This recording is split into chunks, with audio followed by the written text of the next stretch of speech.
اسرائیل اور حماس کے درمیان مصر کے شہر شرم الشیخ میں بالواسطہ مذاکرات آج بھی جاری رہیں گے۔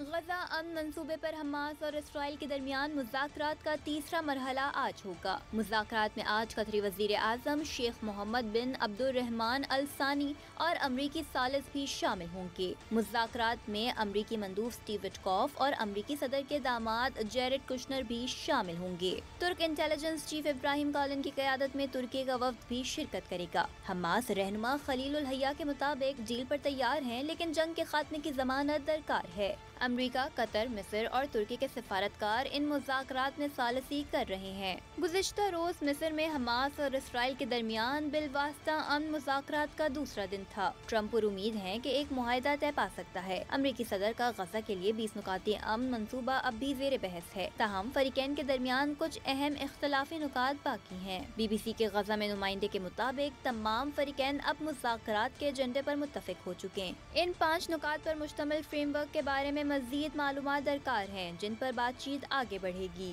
اب تک اسرائیل نے ٹرمپ کی تمام تجاویز سے اتفاق کر لیا ہے، جبکہ حماس نے کچھ شرائط کو قبول کیا۔